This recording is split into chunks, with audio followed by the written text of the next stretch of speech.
An Elementary School Classroom in a Slum by Stephen Spender. About the author. Stephen Spender took a particularly keen interest in politics and was a self-proclaimed socialist and pacifist. His early poetry was often inspired and fueled by social protest. In 1937, he served for a short time in the International Brigades. Although Spender was associated with the socialist and communist movements, he eventually became disillusioned with their ideologies. Spender was a prolific writer, authoring and editing many books. Besides poetry, he published several plays, novels, and short stories, and many non-fiction works. In 1970, Spender became a professor of English at the University College in London, a post he held for 7 years. He was awarded the Queen's Gold Medal for Poetry in 1973, and in 1983 he was knighted. An Elementary School Classroom in a Slum, stanza 1.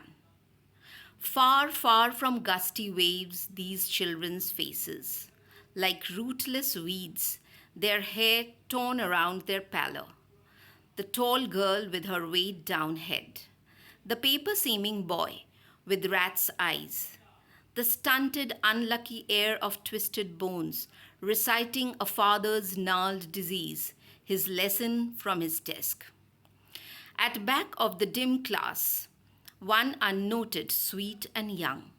His eyes live in a dream of squirrel's game, in tree room other than this. Explanation.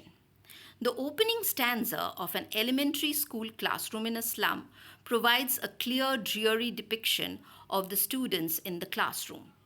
At first, the children are said to be far from being energetic or lively. The symptoms of life and good cheer are totally absent in them. The first child is a tall girl with a weighed down head. This girl is physically and emotionally exhausted, as if all life has been drained from her body and sapped from her mind. Her classmates are in no better condition. The paper-seeming boy with rat's eyes is paper-thin and weak. His eyes are defensive and scared, like a scavenger, a rat. His prospect for survival, let alone success, is bleak. Another student, the stunted, unlucky heir of twisted bones, is victim of a genetic disorder. Spender writes that the boy has inherited his father's gnarled disease. He has been left disfigured, trapped in a physically challenged body. Spender then describes the boy at back of the dim class, stating his eyes live in a dream. This last student represents both a glimmer of weary hope and a shiver of mental damnation. It is unclear whether he is dreaming of a life he may achieve or has lost his mind to the squirrel's game. Stanza 2. On sour cream walls, donations. Shakespeare's head, cloudless at dawn, civilized doom, riding all cities, belled flowery Tyrolese valley. Open-handed map, awarding the world its world. And yet for these children, these windows, not this map, their world, where all their futures painted with the fog, a narrow street sealed in with a lead sky, far, far from rivers, capes, and stars of words. Explanation. In the second stanza, Spender describes the classroom and its contents. The classroom walls bear the list of donations made by the bourgeois, the upper class, or the rich people. The portrait of Shakespeare is irrelevant in the primary school. Shakespeare was a poet of the kings, princes, and aristocrats. He had never written anything about the poor or the children. The beautiful scenery of the Austrian valley and the civilization therein is not even remotely connected to the slum children. The world map on the wall also has no relevance here. It does not show the slum in which these children live.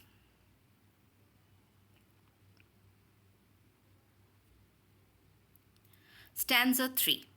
Surely, Shakespeare is wicked, the map a bad example, with ships and sun and love tempting them to steal, for lives that slyly turn in their cramped holes from fog to endless night. On their slag heap, these children were skins peeped through by bones, and spectacles of steel with mended glass, like bottle bits on stones. All of their time and space are foggy slum, so blot their maps with slums as big as doom. Explanation. In the third stanza, Spender responds cynically to the reality of the students' futures. He calls Shakespeare wicked and the map a bad example. He writes that the stories from the books of ships and sun and love are tempting them, the students, to steal.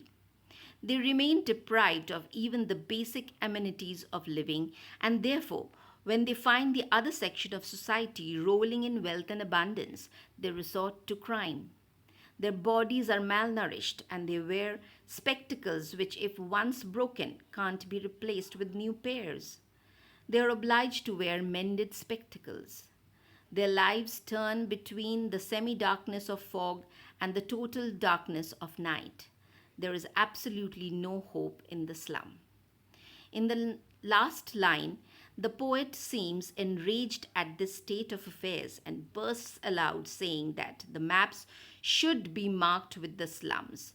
The children should be accepted in society.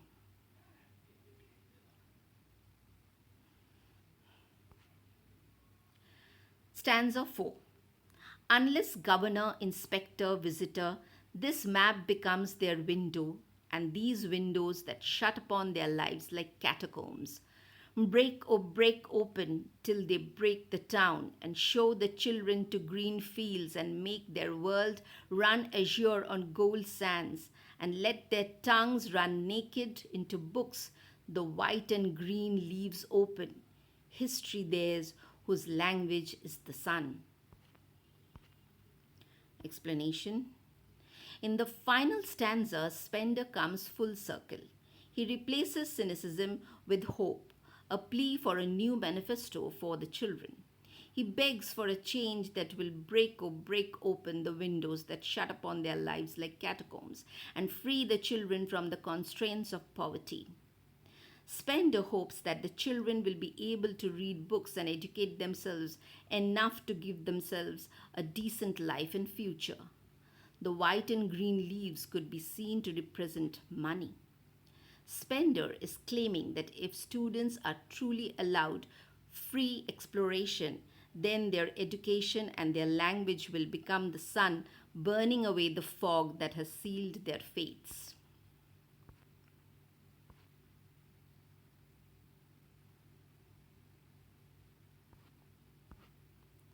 Poetic devices used in the poem. Metaphors. Gusty waves. The privileged children are compared to gusty waves, energetic and exuberant. The slum children are far from this. Futures painted with the fog refers to the future of the slum children, which has been compared to the fog because it is uncertain and unclear. Sealed in with a lead sky refers to the dull and grey color of the sky and also the depressing future of the slum children. Stars of words refers to the words or literature written by writers like Shakespeare that create images which are as bright, beautiful, and inspiring like stars. From fog to endless night refers to the future of the slum children, which is without any ray of hope, a future that can only go from bad to worse. Let their tongues run naked into books refers to the act of allowing children to go taste or experience the variety life has depicted in the books, or giving the children an experience of the beautiful bright world outside the depressing corners of the slum. Whose language is the sun refers to the children who live in pleasant surroundings and thereby have happier lives. Simile. Like rootless weeds, the children have been compared to weeds or the unwanted section of society. Like bottle bits on stones, the spectacles frame that their stony eyes, the expressions, or their hard faces. Windows that shut upon their lives like catacombs. The classroom and the homes in which the slum children live have been compared to underground burial chambers. Imagery, weighed down, refers to the burden of poverty and hopelessness that weighs down the slum children. Pun, reciting, literal meaning the boy is reciting the lesson. Figurative meaning he is more prominently reciting his father's disease. That is, he has inherited his father's disease of twisted bones and deformity. Sour cream, literal meaning the neglected walls have turned a dirty yellow. Figurative meaning a dismal place where all dreams turn sour, in this case, the classroom. Lead sky, literal meaning sky polluted with industrial fumes. Figurative meaning a sky that does not open opportunities. Symbol, squirrel's game, something that helps the child to escape the grim reality of his surroundings. Civilized doom, riding all cities, cities that show the progress of the civilization and its marvelous architecture. There is personification in riding all cities. Open handed map, a map drawn arbitrarily by the people in power and the privileged. Map with slums as big as doom, the grim reality of the lives of the slum children. Fog, bleak and unclear. Ships and sun, adventure and beautiful lands offering opportunities. Slag heaps, filth and squalor. Slum children are similar to the waste. Their life is a waste. Windows. Windows of the slum classroom do not open to opportunities and the wide world. They show only fog-covered slums where they are corned. Green fields, gold sand, color, happiness, nature, and golden opportunities. White and green leaves, learning from pages of books and nature. Run azure, experience the rich colors of the blue waves. Sun, symbol of enlightenment, clarity, equality, purity. Repetition, break open till they break the town, and far, far.